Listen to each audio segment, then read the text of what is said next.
मार्का हक में मौक़िफ़ की हिमायत पर दोस्त ममालिक से इजहार तशक्कुर। तुर्की ईरान के बाद वज़ीर आज़म शहबाज शरीफ की आज़रबाईजान आमद। लाचीन में सदर इल्हाम अलियव से अहम मुलाकात। नायब वज़ीर आज़म इसहाक डार और फील्ड मार्शल सैयद आसिम मुनीर की भी शिरकत। शहबाज शरीफ ने भारत के साथ जंग के दौरान हिमायत पर शुक्रिया अदा किया। दोनों रहनुमाओं का सियासी, इक़्तिसादी, दिफाई और सकाफती ताउन पर इत्मीनान का इजहार। दोनों रहनुमाओं मुख्तलिफ शोबों में सरमायाकारी के जरिए शराकत दारी को मज़ीद फ़रोग़ देने का अज़्म। सरमायाकारी में पेशरफ्त के लिए वफूद के तबादलों पर इत्तफ़ाक़ किया गया। अफ्रीकैन का इलाकाई इस्तेहकाम और खुशहाली के लिए मरबूत कोशिशों की अहमियत पर जोर। वज़ीर आज़म ने कहा कि दोनों ममालिक ने हमेशा एक दूसरे का साथ दिया है। लाचीन में इजलास का इनेकाद आज़रबाईजान की इस्तेकामत और बहाली के सफ़र का अक्कास है। ये दोनों ममालिक के लिए गहरी अलामती और जज्बाती अहमियत रखता है। शहबाज शरीफ ने आज़रबाईजान के यौम आज़ादी के मौके पर सदर और अवाम को मुबारकबाद पेश की। वज़ीर आज़म पाक तुर्की आज़रबाईजान 3 मुल्की इजलास में भी शिरकत करेंगे।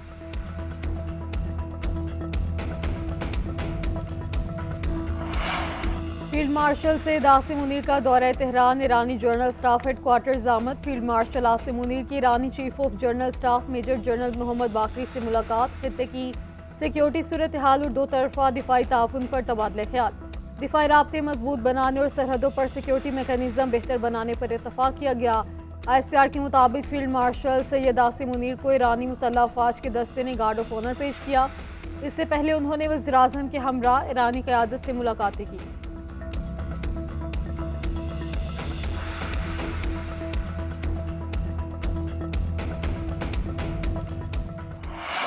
पाकिस्तान में ज़ुल्हज का चांद नजर नहीं आया। ईद उल अज़हा 7 जून बरोज़ हफ्ते को होगी। चेयरमैन मरकज़ी रोयत हलाल कमेटी अब्दुल खबीर आज़ाद का ऐलान। कहा कराची, लाहौर, पेशावर, कोयटा समेत मुल्क के किसी हिस्से में चांद नजर आने की कोई शहादत मौसूल नहीं हुई। इस्लामाबाद में मुनक़िदा इजलास में मरकज़ी रोयत हलाल कमेटी के अरकान, महकमा स्पार्को और महकमा मौसमियात के हुकाम शरीक हुए। सूबाई दारकूमतों में जोनल कमेटियों के इजलास हुए। उधर सऊदी अरब में ज़ुल्हज का चांद नजर आ गया। मनासिक हज का रुकन आज़म वकूफ़ अरफा 5 जून को अदा किया जाएगा। सऊदी अरब समेत खलीजी ममालिक में ईद उल अज़हा 6 जून को मनाई जाएगी। इंडोनेशिया में भी चांद नजर आ गया। ईद 6 जून को होगी। मलेशिया और ब्रुनाई में चांद नजर नहीं आया। ईद उल अज़हा 7 जून को होगी।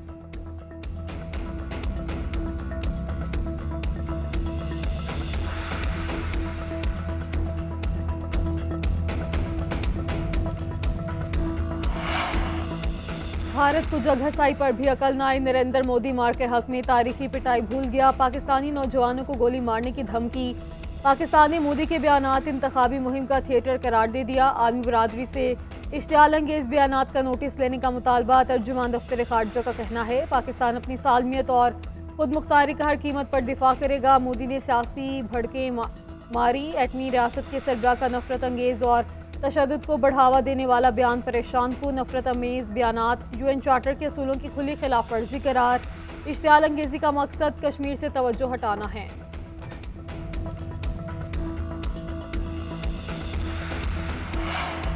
भारत में अपोजिशन लीडर राहुल गांधी ने मोदी की खारिजा पॉलिसी को मुकम्मल नाकाम करार दे दिया। सोशल मीडिया पोस्ट में लिखा, पाकिस्तान के खिलाफ किसी मुल्क ने भारत का साथ नहीं दिया। वज़ीर ख़ारजा जयशंकर के इंटरव्यू पर तनकीद करते हुए पूछा, पहलगाम वाक़े के बाद पाकिस्तान की मज़म्मत में किसी एक मुल्क ने भी भारत की हिमायत क्यों नहीं की? अमरीकी सदर ट्रंप को सालसी के लिए किसने कहा?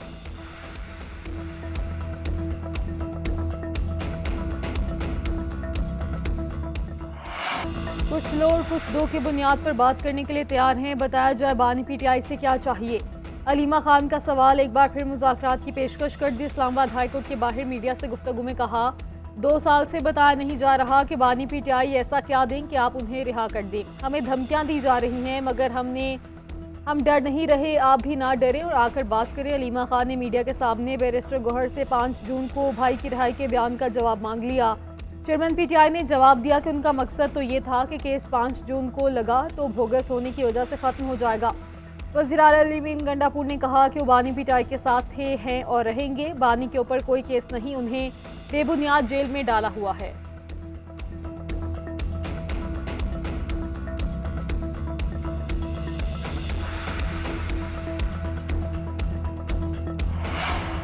हुकूमत तो शायद बानी PTI को बहुत कुछ देने की पोजीशन में है। बानी PTI क्या दे सकते हैं, वो कुछ देने की पोजीशन में नहीं।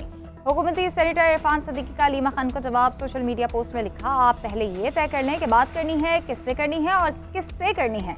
ये पहले भी मुज़ाकरात से भाग गए थे। लाएं तहरीक अदम एतमाद, हमारे तो नहीं पीटीआई के लोग ज़रूर कम हो जाएंगे।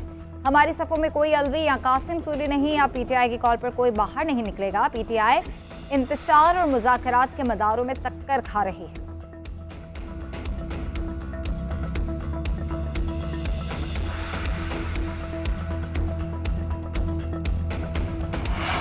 खैबर पख्तूनख्वा की गुंडा सरकार हमें रोक नहीं सकती, सूबाई हुकूमत को अवाम से टकराव की हिकमत अमली महंगी पड़ेगी।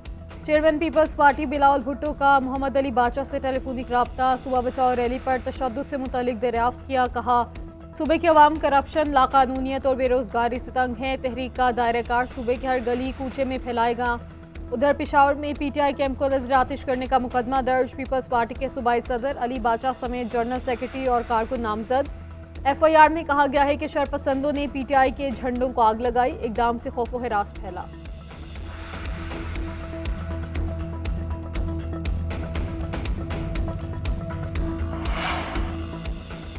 खुद को जमहूरी कहने वालों ने कल इंतहाई घटिया हरकत की। कल पीपल्स पार्टी को रैली निकालने पर किसी ने नहीं रोका। रेड जोन में जाने पर कार्रवाई हुई। रेड जोन के एसओपीज बने हैं, तोड़ेंगे तो कानून पर अमल होगा।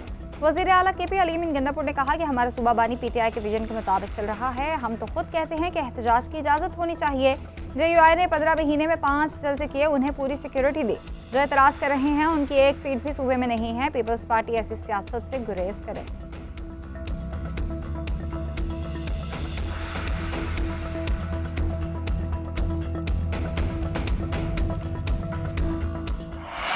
काली घटाएं, तेज हवाएं और बरसात। इस्लामाबाद, रावलपिंडी और मरी में बादलों की घन गरज, तेज हवाओं के साथ बारिश और जालाबारी। कई मकामात पर दरख्त और बिजली के खंभे गिर गए। लाहौर और शेखुपुरा में भी आंधी। महकमा मौसमियात का गुजरावाला, सियालकोट, मुल्तान समेत पंजाब भर में बादल बरसने का इम्कान। उधर केपीटी ने कराची में तूफानी बारिशों की पेशगोई कर दी। मानसून अलर्ट जारी। अलर्ट के मुताबिक जहाज़ों को बाहिफाजत बर्थिंग ट्राई गई। मोरिंग लाइन्स की सेटिंग और ट्रक्स के जरिए फौरी मदद की रसाई को भी मुमकिन बनाया गया। स्टैंड बाय पायलट की सहूलत भी मुयस्सर और ड्रेन लाइन्स की चेकिंग और ब्लॉकेज को फौरी तौर पर हटाने के ऑर्डर्स भी जारी।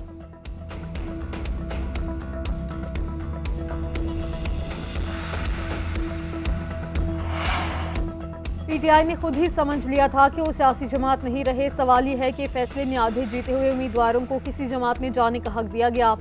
क्या बेहतर ना होता कि तमाम उम्मीदवारों को यह हक दिया जाता। जस्टिस अमीनुद्दीन के मखसूस नशिस्तों से मुतालिक समाअत के दौरान रिमार्क्स।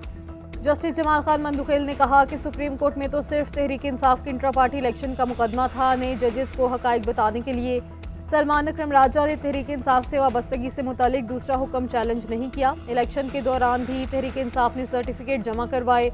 जस्टिस मुसरत हलाली ने कहा कि सुप्रीम कोर्ट ने सिर्फ इंतखाबी निशान का फैसला किया था, पार्टी बरकरार थी। केस की मजीद समाअत जुमेरात तक मुलतवी।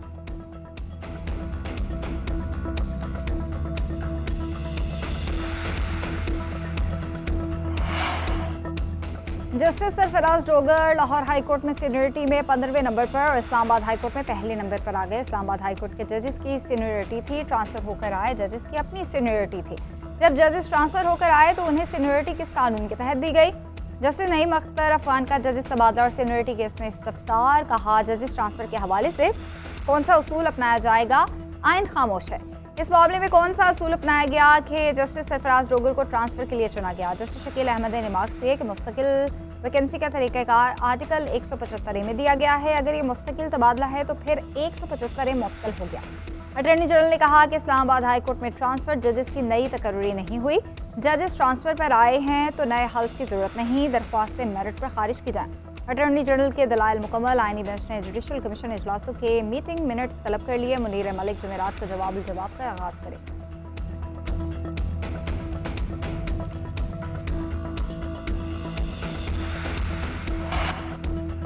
अडयाला जेल में बानी पीटीआई से मुलाकात का दिन। नौरीन खान न्याजी और उस्मा खान की भाई से मुलाकात। तर्जुमान बानी पीटीआई न्याजुल्ला न्याजी और इरफान खान न्याजी को नाके पर रोक लिया गया। पुलिस से तल्ख कलामी। बानी पीटीआई से मुलाकात के बाद मीडिया से गुफ्तगू में नौरीन खान न्याजी ने कहा ये परेशान और हार चुके हैं, खौफजदा हैं। इनको हमारी मुलाकात समेत हर चीज़ से डर लगता है।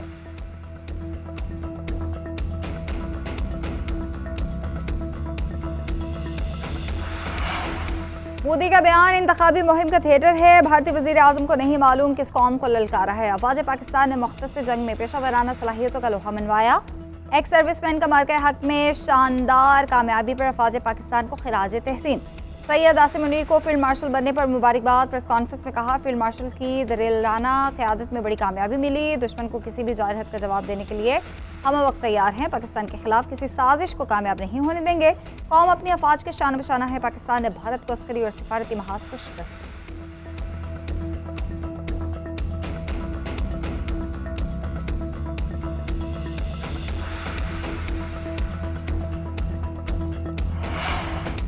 पहले सालिसी के लिए मिन्नतें, फिर दरख्वास्त मंजूर होने पर तनकीद, तवक्कुआत पूरी न होने पर भारत को अमरीकी सदर बुरे लगने लगे। 6 सफ़र की बदतरीन शिकस्त के बाद भारत ने अमरीका से जंगबंदी के लिए मिन्नतें की। जंगबंदी करवाने पर भारत अमरीकी सदर पे ही चढ़ दौड़ा। श्री थरूर ने ट्रंप को बेवकूफ़ कह दिया। कहा, मैं कई अमरीकी सदूर से मिल चुका हूँ और बातचीत भी हुई, मगर डोनाल्ड ट्रंप में उन सदूर जैसी दानिशमंदाना खूबी नहीं। ट्रंप को स्ट्रेटेजिक पार्टनर कहने वाले अर्नब गोस्वामी ने गैर संजीदगी के इल्ज़ामात लगाए। भारत का अमरीका पर इल्ज़ामात लगाना अपनी शिकस्त और कमज़ोरी छुपाने का एक तरीका है। दिफाई माहिरीन का कहना है कि भारत अपनी कमज़ोरी छुपाने के लिए किसी भी हद तक जा सकता है, फिर चाहे अमरीका और ट्रंप को दुश्मन ही क्यों ना बनाना पड़े।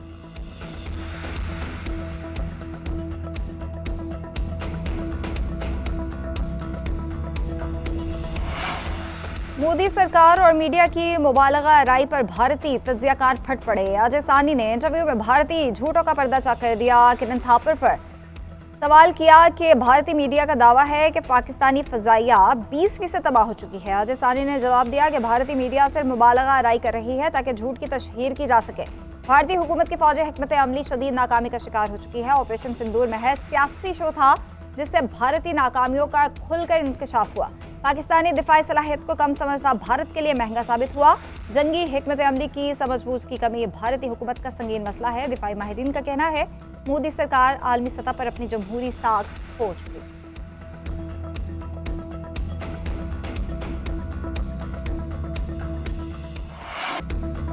आज़ादी, खुद मुख्तारी और दिफा पर समझौता न करने के वाज़ेह इजहार का तारीखी दिन। पाकिस्तान को एटमी क़ुव्वत बने 27 साल मुकम्मल। 28 मई 1998 को पाकिस्तान ने बलोचिस्तान में चागी के मुकाम पर 5 कामयाब एटमी धमाके किए। नवाज शरीफ ने एटमी तजुर्बात करके मुल्क की दिफा नाकाबिल तस्खीर बनाया। मुल्क भर में आज आम तातील का ऐलान, खसूसी तकरीबात, सेमिनार्स और रैलियाँ मुनाकिद की जाएंगी। एटमी ताकत के हसूल में किरदार अदा करने वाले कौमी हीरोज़ को खिराज तहसीन पेश किया जाएगा। सदर मुमलिकत और वज़ीर आज़म की कौम को मुबारकबाद। मुल्क की दिफा, कौमी मुफाद के लिए किसी कुर्बानी से दरेग ना करने का आज़म। मुसल्लह अफ़वाज chairman, joint chief of staff committee और सर्विसेज चीफ्स की भी पाकिस्तानी अवाम को मुबारकबाद।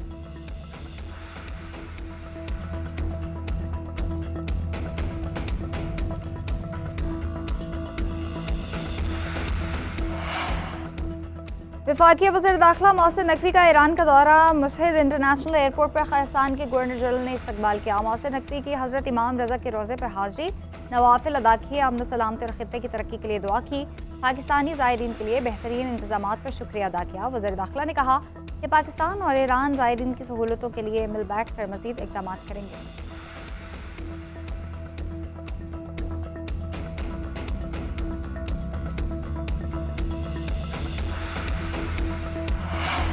पंजाब में ट्रैफिक कवानीन की खिलाफ वर्जी पर जुर्माना 10 गुना बढ़ाने का फैसला। कम उम्र बच्चों की ड्राइविंग पर वालिद के खिलाफ मुकदमा दर्ज होगा। गाड़ी से बाहर निकलते सरिये और दीगर सामान पर गाड़ी बंद कर दी जाएगी। वन व्हीलिंग या खतरनाक ड्राइविंग पर भी मुकदमा होगा। वज़ीर आला पंजाब की ज़ेर सदारत खसूसी इजलास में हम फैसलों की मंजूरी। दौरान ड्राइविंग मोबाइल के इस्तेमाल पर भारी जुर्माना आयद करने पर रसूली इत्तफाक। खराबियाँ बंद हेडलाइट्स के साथ ड्राइविंग पर सख्त कार्रवाई होगी।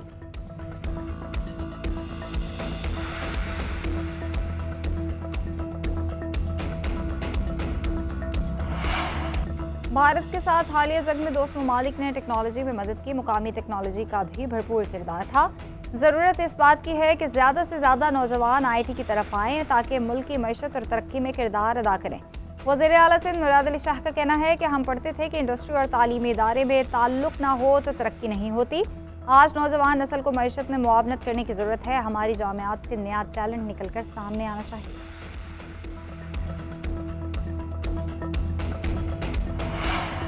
एशियाई तरक्याती बैंक के आला सतही वफ्द की सिंध के सीनियर वजीर शर्जील मेमन से मुलाकात। सूबे में ट्रांसपोर्ट सेक्टर में मुमकिन सरमायाकारी पर तबादला ख्याल किया गया।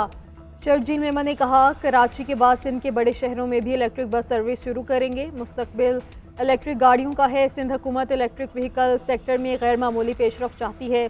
एशियाई तरक्याती बैंक के वफ्द का पब्लिक ट्रांसपोर्ट निज़ाम में बेहतरी के लिए सरमायाकारी में दिलचस्पी का इजहार।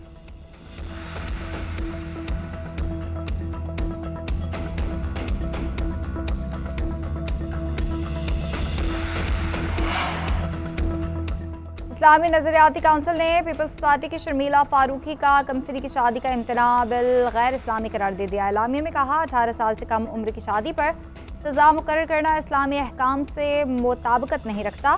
खैबर पख्तूनख्वा हुकूमत का इम्तनाज़ दवाज अतफाल बिल भी गैर इस्लामी करार। इस्लामी नजरियाती काउंसिल ने निकाह से कबल थैलेसीमिया टेस्ट को लाजमी करार न देने का फैसला किया है।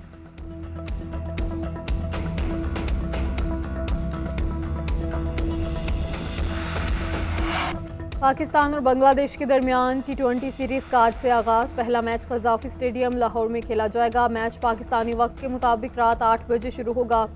दोनों टीमों के कप्तानों ने ट्रॉफी की रनुमाई भी कर दी। कौमी टीम के कप्तान सलमान अली आगा T20 सीरीज जीतने के लिए पुरअज़्म, कहा कोशिश करेंगे अच्छी क्रिकेट खेलें और सीरीज अपने नाम करें। बांग्लादेश के कप्तान लिटल दास बोले, हमें यकीन है हम किसी भी टीम को शिकस्त दे सकते हैं।